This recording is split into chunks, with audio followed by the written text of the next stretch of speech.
আসসালামু আলাইকুম প্রিয় দর্শক, অন্য মঞ্চের আজকের আলোচনায় আপনাদের সকলকে আমন্ত্রণ জানাচ্ছি। কমিশনের প্রতিবেদন অনুযায়ী তৎকালীন স্বরাষ্ট্র প্রতিমন্ত্রী সোহেল তাজ ও প্রধানমন্ত্রী শেখ হাসিনার ফুফাতো ভাই শেখ সেলিমের উপস্থিতিতে ভারতের গোয়েন্দা সংস্থার 24 জনের একটি দল বৈঠকে অংশ নেয়। সেখানে সেনা কর্মকর্তাদের হত্যা করার সিদ্ধান্ত নেওয়া হয় এবং তাপসকে হত্যাকাণ্ডে সংশ্লিষ্টদের নিরাপদে পালিয়ে যেতে সহায়তার দায়িত্ব দেওয়া হয়। তাহলে বুঝুন, যেই তদন্ত কমিশনের রিপোর্টের মাধ্যমে নাকি সত্যের জয় হয়েছে বলে সোহেল তাজ ঘোষণা করেছেন, সেই রিপোর্টেই বলা হচ্ছে ভারতের গোয়েন্দা সংস্থার 24 জনের সঙ্গে বৈঠক করে অফিসারদেরকে মেরে ফেলে তাদেরকে পালিয়ে যাওয়ার পুরো ব্যবস্থা করার পরিকল্পনা করা হয়েছিল। বাংলাদেশে 2009 সালের ফেব্রুয়ারিতে বিডিআর হত্যাকাণ্ডে আওয়ামী লীগকে দলগতভাবে দায়ী করে শেখ হাসিনাকে মাস্টারমাইন্ড, মূল পরিকল্পনাকারী ফজলে নূর, তাপস এদেরকে চিহ্নিত করে এবং ভারতকে সরাসরি এই হত্যাকাণ্ডে জড়িত বলে দায়ী করে যে বিডিআর তদন্ত কমিশনের রিপোর্ট বেরিয়েছে, সেই রিপোর্ট বের হওয়ার পরপরই সে সময়কার স্বরাষ্ট্র প্রতিমন্ত্রী সোহেল তাজ তিনি ফেসবুকে স্ট্যাটাস দিয়ে বলেছিলেন, ট্রুথ উইল অলওয়েজ প্রিভেইল, মানে সত্যের জয় সবসময় হবে। এখন যেসব পরিবার ক্ষতিগ্রস্ত হয়েছে সেই ভয়াবহ ট্র্যাজেডিতে, বিডিআর হত্যাকাণ্ডের ঘটনায়, তাদের জন্য বিচার নিশ্চিত করতে হবে যাতে এরকম ট্র্যাজেডি, এরকম ভয়াবহ ঘটনা আর কখনো না ঘটে এবং পরিবারগুলো একটা তাদের ক্লোজার পান, মানে তাদের যে স্বজন হারিয়েছেন সেই বেদনার একটা পরিণতি দেখতে পান। সোহেল তাজের এই উচ্ছ্বাস বিডিআর তদন্ত কমিটি নিয়ে, যে দল তিনি করেছেন, যে দলের তিনি তখন স্বরাষ্ট্র প্রতিমন্ত্রী ছিলেন, সেই স্বরাষ্ট্র প্রতিমন্ত্রী পদে দায়িত্বরত অবস্থায় তার দল, তার প্রধানমন্ত্রী, তার সরকার এবং এরকম একটি ভয়াবহ ঘটনা ভারতের সহযোগিতায়, ভারতের নির্দেশে ঘটে যেতে পারলো এবং সে ঘটনা সরাসরিভাবে বাংলাদেশের সুশৃঙ্খল বাহিনীগুলোকে জড়িত করা হচ্ছে, সেনাবাহিনীর শীর্ষ নেতৃত্বকে জড়িত করা হচ্ছে, বিডিআর তো জড়িত বটেই। এরকম পরিস্থিতিতে মানে সোহেল তাজের যে উচ্ছ্বাস তদন্ত কমিশনের রিপোর্টে, সেটা দেখে তখনই তার ফেসবুক স্ট্যাটাসের নিচে আমি দেখছি একজন লিখেছেন যে আচ্ছা, এই সোহেল তাজ লোকটার বুদ্ধি আসলে দেহের কোন জায়গায়? পিলখানায় হত্যাকাণ্ডের জন্য যদি আওয়ামী লীগ দলগতভাবে দায়ী হয়, তাহলে এই লোক কিভাবে দায় এড়ায়? সে ওই সময় আওয়ামী লীগ করতো, আওয়ামী লীগ সরকারের স্বরাষ্ট্র প্রতিমন্ত্রী ছিল, মানে সে জড়িত থাকুক বা না থাকুক, ঘটনা সম্পর্কে জানুক বা না জানুক, সে তখনকার আওয়ামী লীগের একজন সক্রিয় সদস্য হিসেবে এবং সরকারের স্বরাষ্ট্র প্রতিমন্ত্রী হওয়ার কারণে কমিশনের চেয়ারম্যান পলিটিক্যালি মোটিভেটেড হয়ে আওয়ামী লীগ ও ভারতের উপর যে দায় চাপালো, সেটার জন্য তার নিজের কর্মপরিধির কারণেই তো, দায়িত্বের কারণেই তো সে দায় তার উপরেও এসে বর্তায়। এইটুকু বোঝার বুদ্ধি বা ক্ষমতা একটা ক্লাস 3 বাচ্চার থাকলেও তার নাই কিভাবে, এটা একদমই মাথায় খেলে না। এজন্যই বোধহয় মানুষ তাকে বডি সোহেল ডাকে। বাংলাদেশের মুক্তিযুদ্ধে নেতৃত্ব দানকারী জাতীয় 4 নেতার একজন, বাংলাদেশের প্রথম প্রধানমন্ত্রী বঙ্গতাজ তাজউদ্দিন আহমেদের পুত্র হিসেবে এই সোহেল তাজ নানা রকম কীর্তিকাণ্ড করে গেলেও বাংলাদেশের মানুষ এই পাঠক তার বিষয়ে যেভাবে মন্তব্য করেছেন যে বুদ্ধি নাই, ক্লাস 3 বাচ্চার যতটুকু বুদ্ধি আছে তাও তার নাই, সেজন্যই বোধহয় তাকে বডি সোহেল ডাকে। এমন স্নেহ ভরে তাকে ভর্ৎসনা করে এলেও, মানে তার যারা সমালোচক, কিন্তু একরকমের আশকারা তিনি শেখ হাসিনা, আওয়ামী লীগ, বাংলাদেশের মানুষ সকলের কাছ থেকেই পেয়েছেন। 2009-এর ওই ঘটনার পর 5 মাসের মাথায়, মানে জানুয়ারিতে সরকার গঠিত হয় আর ওই ঘটনা ঘটে ফেব্রুয়ারিতে, ওই ঘটনার 4 মাস পর আর মন্ত্রিত্ব নেওয়ার 5 মাস পর মে মাসে গিয়ে তিনি কিন্তু পদত্যাগ করেছিলেন স্বরাষ্ট্র প্রতিমন্ত্রীর পদ থেকে। এবং কি কারণে তিনি পদত্যাগ করেছিলেন তখন তিনি কিছুতেই মুখ ফুটে বলেন না, বলেন ব্যক্তিগত কারণে তিনি পদত্যাগ করেছিলেন। এবং সে বছরই তারপর 2012 সালের দিন ডেকে তিনি সংসদ সদস্য পদ থেকেও পদত্যাগ করেন। কিন্তু তাজউদ্দিন আহমেদের মেয়ে সিমিন হোসেন রিমি কিন্তু গাজীপুর 4 আসনে তাজউদ্দিন আহমেদের এলাকায় এরপর থেকে সংসদ সদস্য ছিলেন। তাজউদ্দিন আহমেদের এই ছেলেকে বোকা বা বুদ্ধি নাই তাই বডি সোহেল বলে মানুষ বললেও তার যে বুদ্ধি কত পাকা সেটা বোঝা যায় যে তিনি মন্ত্রিত্ব ছাড়েন, তখন বলেন ব্যক্তিগত কারণে মন্ত্রিত্ব ছেড়েছি, কিন্তু মাঝে মাঝেই তিনি সদল বলে আওয়ামী লীগ অফিসে উপস্থিত হতেন। পত্রিকা ঘাটলেই দেখবেন এবং গিয়ে বলতেন তার রক্তে আওয়ামী লীগ আছে, আওয়ামী লীগই তার রক্তে। মাঝে মাঝেই তিনি গণভবনে গিয়ে হাজির হতেন নানা দাবি দাওয়া নিয়ে, এবং তাজউদ্দিন আহমেদের পুত্র বলেই তার জন্য দুয়ার সবসময় খোলা থাকতো। এবং তারপর ছবি প্রকাশিত হতো পত্রপত্রিকায় যে শেখ হাসিনা তাকে সাদরে অভ্যর্থনা জানিয়েছেন, তাকে বসিয়ে খাইয়েছেন, এসব ছবি প্রকাশিত হতো। কাজেই একেবারে শেখ হাসিনার ঘনিষ্ঠ, খুব স্বাভাবিক, বঙ্গবন্ধু এবং তাজউদ্দিন আহমেদের মধ্যে যে সুসম্পর্ক, যে আত্মার বন্ধন, সেটা একরকমের প্রবাদ প্রতিম আওয়ামী লীগ অনুসারীদের মধ্যে। এটা নিয়েই আসলে তাজউদ্দিন আহমেদের এই ছোট পুত্র, যার 71 সালে বয়স 1 আর 75-এ 5 বছরের ছিলেন, যিনি 70 সালে জন্ম বলে উইকিপিডিয়ায় দেখছিলাম, আর আরেক কন্যা তাজউদ্দিন আহমেদের, শারমিন আহমেদ রিপি, এই দুজনের, তারা বলে বেড়াতে চান যে শেখ পরিবার, শেখ হাসিনা সহ শেখ পরিবার মুক্তিযুদ্ধটাকে একেবারে তাদের কুক্ষিগত করে ফেলেছেন, তারা এ থেকে তাজউদ্দিন আহমেদের পুত্রকন্যা হিসেবে কিছুই পান নাই। কিন্তু 2024-এ শেখ হাসিনা সরকারের পতনের সময়ও কিন্তু তাজউদ্দিন আহমেদের কন্যা সিমিন হোসেন রিমি শুধু সংসদ সদস্য নন, শেখ হাসিনা সরকারের প্রতিমন্ত্রী হিসেবে দায়িত্ব পালন করছিলেন। মানে তাজউদ্দিন আহমেদের পুত্রকন্যারা একরকমের ভাগ করে নিয়েছেন। সিমিন হোসেন রিমি যেমন দশকের পর দশক ধরে ইতিহাস রচনা করে যাচ্ছেন, বই লিখছেন তার বাবাকে নিয়ে, তার বাবার সঙ্গে বঙ্গবন্ধুর সুসম্পর্ক নিয়ে। তার ভাষ্যে, তিনি 60 সালে জন্মেছেন, তার ভাষ্যে এমন কথা আছে যে তাজউদ্দিন আহমেদ এমনকি যখন জেলে আটক, কারাগারে আটক, যখন জাতীয় 4 নেতা 75-এ বঙ্গবন্ধুকে মেরে ফেলার পর যখন তাদেরকেও কারাবন্দি করে নিয়ে যাওয়া হলো এবং 3রা নভেম্বর কারাগারে ঢুকে, ঢাকা কারাগারে ঢুকে তাদের ব্রাশফায়ার করে মারা হলো, তার আগে তাজউদ্দিন আহমেদ বলেছিলেন যে তিনি মুজিব ভাইকে স্বপ্ন দেখেছেন, মুজিব ভাই বলেছেন একা একা ভালো লাগে না, তাজউদ্দিন তুমিও আমার কাছে আসো। সিমিন হোসেন রিমি বলেন যে 75-এ 15ই আগস্ট যখন বঙ্গবন্ধুর বাড়িতে হামলা হয়েছে, তাজউদ্দিন আহমেদ পাইচারি করছেন আর বলছেন যে তিনি যদি থাকতেন কেউ মুজিব ভাইয়ের গায়ে ছুতেও পারত না। এহেন তাজউদ্দিন আহমেদের আবার 2 পুত্রকন্যা আছেন, সোহেল তাজ আর শারমিন আহমেদ রিপি, যারা ইতিহাস রচনা করতে চান যে সবকিছু শেখ পরিবার কুক্ষিগত করে নিয়েছেন। আর এই শারমিন আহমেদ আবার বই লেখেন মাঝে মাঝেই যে কিভাবে শেখ মুজিব এবং মানে স্বাধীনতার সকল কৃতিত্ব একা দখল করেছেন। আর ঢাকা ফিরলেই, বাংলাদেশে ফিরলেই, তিনিও বিদেশে থিতু, বাংলাদেশে ফিরলেই প্রথম আলোর সম্পাদক মতিউর রহমানও তার সাক্ষাৎকার নেন। খুব স্বাভাবিকভাবে, যেহেতু বঙ্গবন্ধু আর তাজউদ্দিন আহমেদের মধ্যে একটা সমস্যা দেখালে আওয়ামী লীগের রাজনীতি, আওয়ামী লীগের ইতিহাস খুব খারাপ দেখায় আর এটা খুব বিক্রি হয়।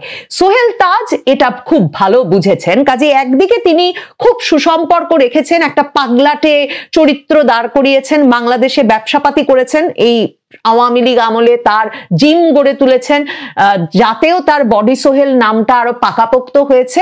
আর তার বোন মাঝে মাঝেই বাংলাদেশে এসে প্রথম আলোতে সাক্ষাৎকার দিয়েছেন যে খুব খারাপ আচরণ হয়েছে তাজউদ্দিন আহমেদের সঙ্গে বঙ্গবন্ধু এবং বঙ্গবন্ধুর পরিবারের তরফে। 2024-এর পর তো তাদের একেবারে একরকমের, মানে তারা ভেবেছেন এবার তাদের সুসময়, এবং তারপরেই 2024-এর সেপ্টেম্বরেই সোহেল তাজ সাক্ষাৎকার দিয়ে বসলেন যে তিনি যে পদত্যাগ করেছিলেন তার কারণ হচ্ছে যে তিনি বিডিআর ঘটনার তদন্তটা যে ভালো মতো হয়নি, সেজন্যই তিনি তখন পদত্যাগ করেছিলেন। এবার তিনি আশা করছেন ভালো মতো তদন্ত হবে। এখন যে ভালো মতো তদন্ত করেছে, এখন ইউনূস সরকার এই কমিশন বলছে যে ব্যারিস্টার তাপসের বাসায় আওয়ামী লীগ নেতা শেখ ফজলুল করিম সেলিমের উপস্থিতিতে বিডিআর সদস্যদের একাধিক বৈঠক হয়েছে। তদন্ত কমিশনের 360 পৃষ্ঠার মূল প্রতিবেদনে একথাও বলা হয়েছে যে একটা বৈঠকে অফিসারদের জিম্মি করার পরিকল্পনার কথা জানানো হয়েছিল, পরে তা পরিবর্তন করে হত্যার সিদ্ধান্ত নেওয়া হয়। কমিশনের প্রতিবেদন অনুযায়ী তৎকালীন স্বরাষ্ট্র প্রতিমন্ত্রী সোহেল তাজ ও প্রধানমন্ত্রী শেখ হাসিনার ফুফাতো ভাই শেখ সেলিমের উপস্থিতিতে ভারতের গোয়েন্দা সংস্থার 24 জনের একটি দল বৈঠকে অংশ নেয়। সেখানে সেনা কর্মকর্তাদের হত্যা করার সিদ্ধান্ত নেওয়া হয় এবং তাপসকে হত্যাকাণ্ডে সংশ্লিষ্টদের নিরাপদে পালিয়ে যেতে সহায়তার দায়িত্ব দেওয়া হয়। তাহলে বুঝুন, যেই তদন্ত কমিশনের রিপোর্টের মাধ্যমে নাকি সত্যের জয় হয়েছে বলে সোহেল তাজ ঘোষণা করেছেন, সেই রিপোর্টেই বলা হচ্ছে ভারতের গোয়েন্দা সংস্থার 24 জনের সঙ্গে বৈঠক করে অফিসারদেরকে মেরে ফেলে তাদেরকে পালিয়ে যাওয়ার পুরো ব্যবস্থা করার পরিকল্পনা করা হয়েছিল।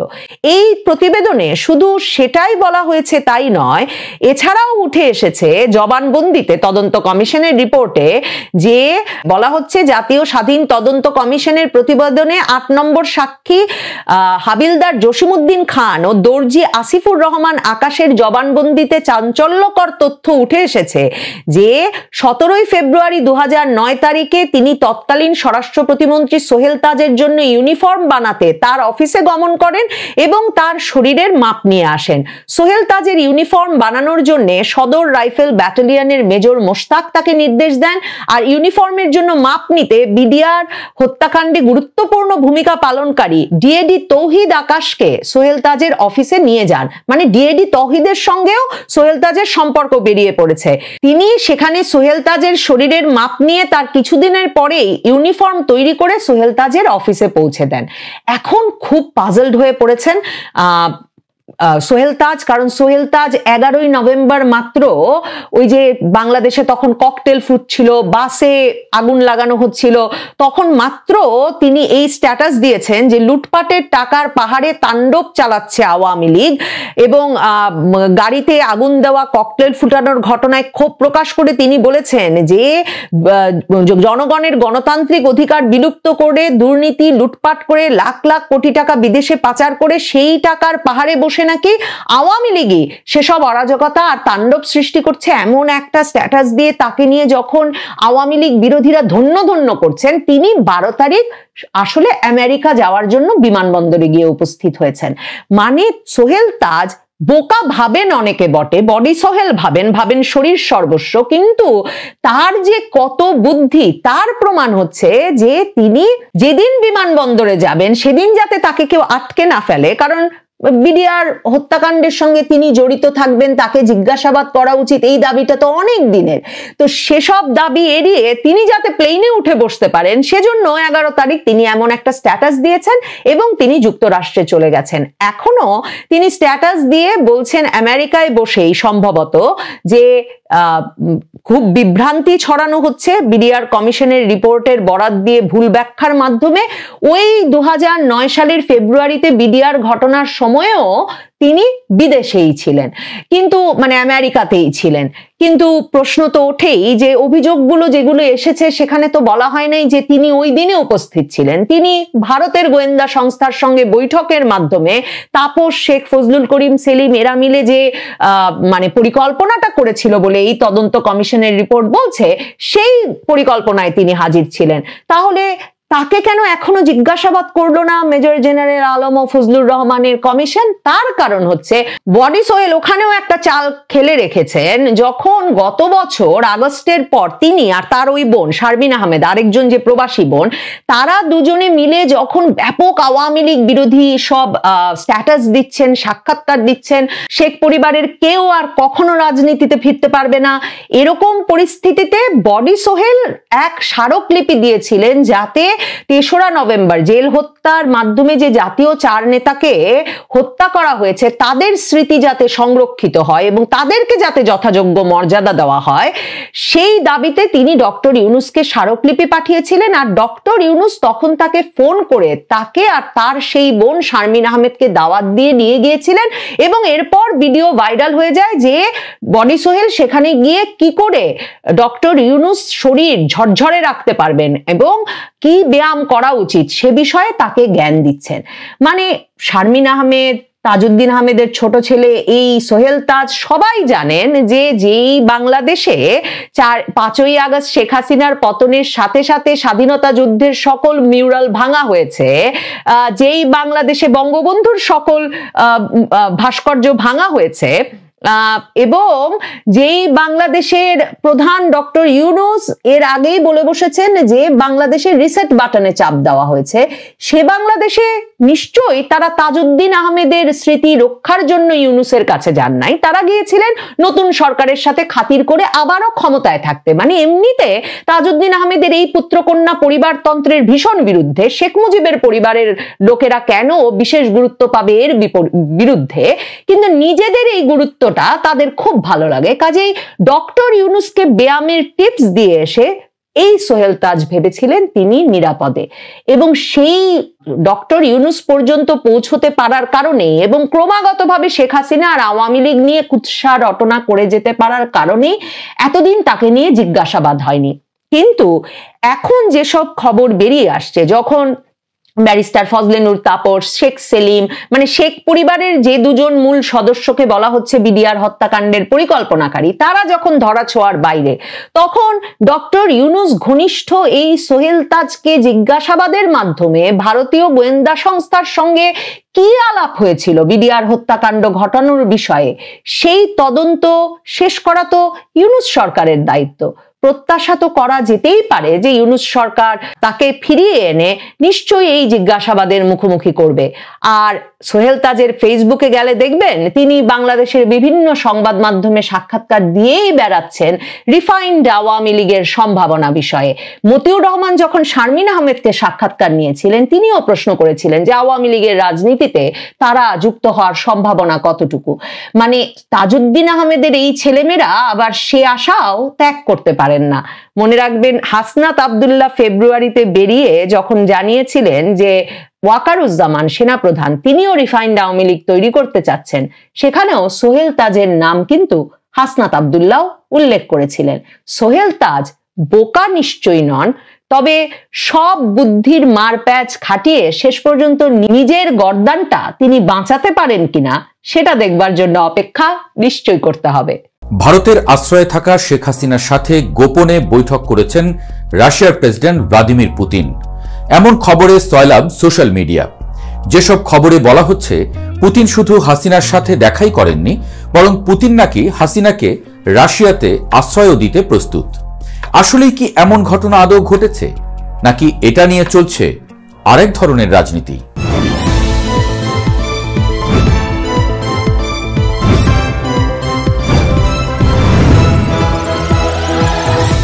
বলা হচ্ছে ভারত সফরকালে মোদি পুতিনকে যে খাতিরটা করেছেন, গত 100 বছরে ভারত কাউকে সেটা করেনি, না ট্রাম্প বা অন্য কেউ।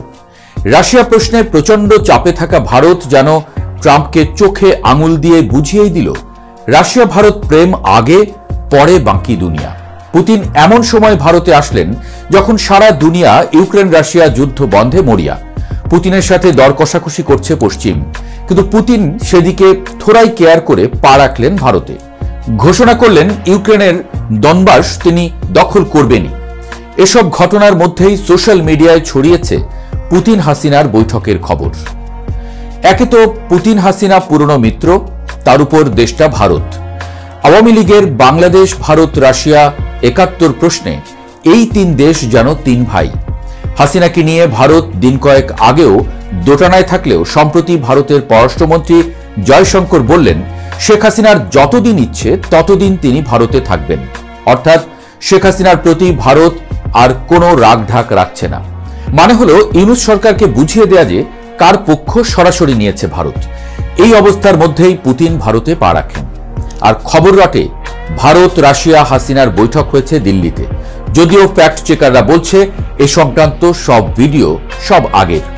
কিন্তু ভারতের কিছু কিছু গণমাধ্যম এবং ব্যক্তি এমনভাবে বিষয়টি তুলে ধরেছে তাতে মানুষের আসলে দোলাচলে না পড়ার কোনো কারণ নেই। তো ভারতে পুতিনের এহেন সফরে কোন পক্ষ কি পাচ্ছে এ নিয়ে আলোচনা আগানো যেতে পারে। দিল্লির হায়দ্রাবাদ হাউসে মোদি আর পুতিনের এই বৈঠকের দিকে যখন সারা বিশ্ব তাকিয়ে, তখন পর্দার আড়ালের ঘটনাগুলো আসলে সিনেমার চিত্রনাট্যকেও হার মানায়। নরেন্দ্র মোদি এবং ভ্লাদিমির পুতিনের এই বৈঠকটি কেবল দুটি রাষ্ট্রপ্রধানের সৌজন্য সাক্ষাৎ ছিল না। বিশেষজ্ঞদের মতে এটি ছিল পশ্চিমা বিশ্বের চোখে চোখ রেখে এক ধরনের শক্ত অবস্থানের জানান দেওয়া। প্রোটোকলের তোয়াক্কা না করে মোদি যেভাবে পুতিনকে আলিঙ্গন করেছেন তাতে স্পষ্ট বার্তা ছিল ওয়াশিংটন বা ব্রাসেলস কি ভাবল তাতে নয়াদিল্লির কিচ্ছু যায় আসে না। ইউক্রেন ইস্যুতে যখন পুরো ইউরোপ এবং আমেরিকা রাশিয়াকে একঘরে করে ফেলার মিশনে নেমেছে, তখন মোদির এই উষ্ণ অভ্যর্থনা প্রমাণ করে যে রাশিয়ার সাথে ভারতের সম্পর্কটা কোনো সাময়িক বাণিজ্যের উপর দাঁড়িয়ে নেই, এর শেকড় আরো অনেক গভীরে। এই গভীরতা বুঝতে হলে আমাদের একটু পেছনের দিকে তাকাতে হবে সেই ঐতিহাসিক বন্ধুত্বের দিকে যা সময়ের পরীক্ষায় বারবার উত্তীর্ণ হয়েছে। রাশিয়া এবং ভারতের সম্পর্ককে আন্তর্জাতিক রাজনীতির বিশ্লেষকরা প্রায়শই ওয়াল ওয়েদার ফ্রেন্ডশিপ বা সব ঋতুর বন্ধুত্ব বলে থাকেন। সরকার বদল হয়, নেতারা আসেন এবং যান, কিন্তু মস্কো এবং দিল্লির সম্পর্ক যেন এক সরল রেখায় চলে। স্নায়ুযুদ্ধের সময় থেকে শুরু করে আজকের এই বহুমাত্রিক বিশ্ব ব্যবস্থায় রাশিয়া সব সময় ভারতের পাশে ঢাল হয়ে দাঁড়িয়েছে। জাতিসংঘে যখনই কাশ্মীর বা অন্য কোনো ইস্যুতে ভারতের বিরুদ্ধে প্রস্তাব এসেছে, রাশিয়ার ভেটো ক্ষমতা ভারতকে সুরক্ষা দিয়েছে। ঠিক একইভাবে ইউক্রেন ইস্যুতে ভারতও কখনো সরাসরি রাশিয়ার নিন্দা না করে কূটনৈতিক কৌশলে নিরপেক্ষ থেকে পরোক্ষভাবে মস্কোর পক্ষই অবলম্বন করেছে। এই সফরেও সেই ঐতিহাসিক আস্থার প্রতিফলন দেখা গেল। এখন প্রশ্ন হলো, হঠাৎ করে কেন পুতিনের এই ভারত সফর, বিশেষ করে এমন এক সময়ে যখন ইউক্রেন যুদ্ধের মোড় ঘুরছে এবং দক্ষিণ এশিয়ার রাজনীতিতে এক বিশাল পট পরিবর্তন ঘটে গেছে। বিশ্লেষকরা মনে করছেন এই সফরের টাইমিংটা খুবই গুরুত্বপূর্ণ। ভারতের চারপাশে শত্রুর অভাব নেই, দিন যাচ্ছে তালিকায় যোগ হচ্ছে নতুন নতুন শত্রু। ইউনূসের বাংলাদেশকে তো এক প্রকার নিরাপত্তা হুমকি হিসেবে নিয়েছে দেশটি। ওদিকে আরাকানে হাজির বিশ্ব মোড়লরা। পুতিন খুব ভালো করেই জানেন দক্ষিণ এশিয়ায় নিজের প্রভাব বজায় রাখতে হলে ভারতকে হাতে রাখা আবশ্যিক।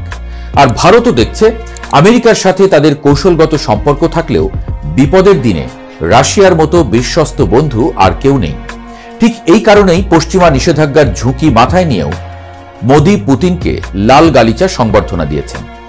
স্বাভাবিকভাবেই প্রশ্ন জাগে, এই মহাযজ্ঞ থেকে ভারত আসলে কি পেল? উত্তরটা বেশ পরিষ্কার, জ্বালানি নিরাপত্তা এবং সামরিক শক্তি।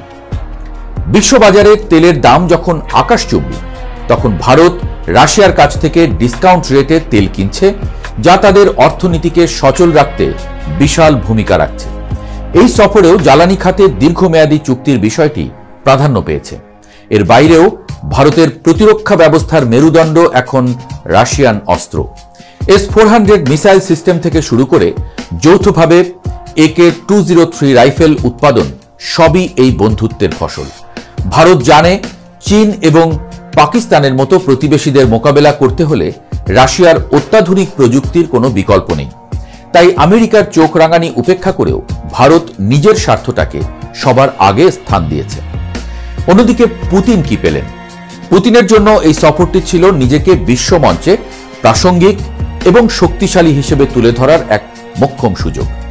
ইউক্রেন যুদ্ধের পর পশ্চিমারা প্রচার করছিল যে রাশিয়া বিশ্ব থেকে বিচ্ছিন্ন হয়ে পড়েছে, কিন্তু বিশ্বের বৃহত্তম গণতন্ত্রের দেশ ভারতে এসে এবং সেখানে রাজকীয় সম্মান পেয়ে পুতিন সেই ন্যারেটিভকে এক ফুৎকারে উড়িয়ে দিয়েছেন। তিনি দেখালেন যে এশিয়াতে তার বন্ধুদের কোনো অভাব নেই। এছাড়া রাশিয়ার অর্থনীতির উপর পশ্চিমা নিষেধাজ্ঞার যে চাপ, তা আটকাতে ভারতের মতো বিশাল বাজারের প্রয়োজন ছিল তার। তেল এবং গ্যাস বিক্রির মাধ্যমে রাশিয়া সেই অর্থনৈতিক অক্সিজেনটা পেয়ে গেছে। পাশাপাশি ব্রিক্স এবং সাংহাই কোঅপারেশন অর্গানাইজেশনের মতো প্ল্যাটফর্মগুলোতে ভারতের সমর্থন নিশ্চিত করাটাও পুতিনের জন্য একটি বড় কূটনৈতিক বিজয়। তবে এই পুরো ঘটনার পেছনে সবচেয়ে বড় যে খেলাটি চলছে তা হলো আমেরিকা বনাম রাশিয়া চীন ব্লকের আধিপত্য বিস্তারের লড়াই। বিশ্লেষকরা দীর্ঘদিন ধরেই বলে আসছেন আমেরিকা এই অঞ্চলে, বিশেষ করে বঙ্গোপসাগরের আশেপাশে তাদের একটি শক্ত ঘাঁটি গড়ে তুলতে চায়। সেন্ট মার্টিন নিয়ে যে গুঞ্জন বা বিতর্ক বিভিন্ন সময়ে শোনা গেছে, তা এই বৃহত্তর পরিকল্পনারই একটি অংশ হতে পারে বলে অনেকে মনে করেন।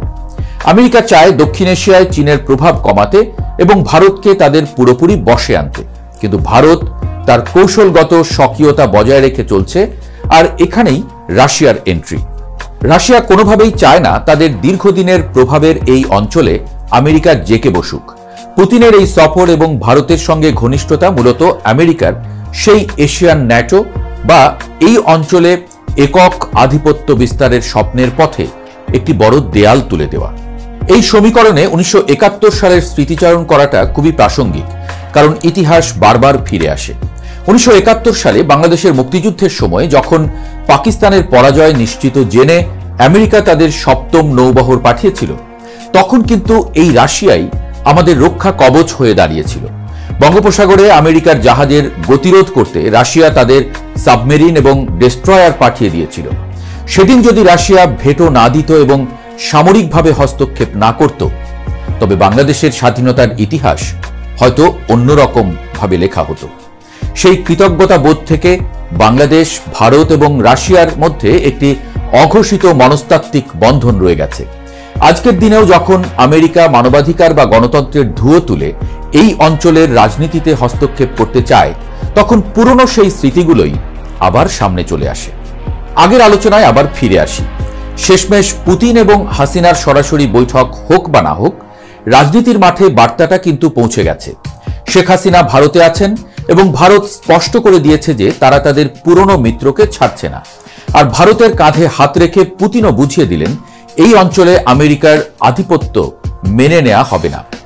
সোশ্যাল মিডিয়ায় ছড়িয়ে পড়া গুজবের সত্যতা যাই হোক, জিওপলিটিক্সের দাবার বোর্ডে রাশিয়া, ভারত এবং হাসিনার এই ট্রায়াঙ্গেল যে একটি শক্তিশালী অবস্থান তৈরি করেছে, তা অস্বীকার করার কোনো উপায় নেই।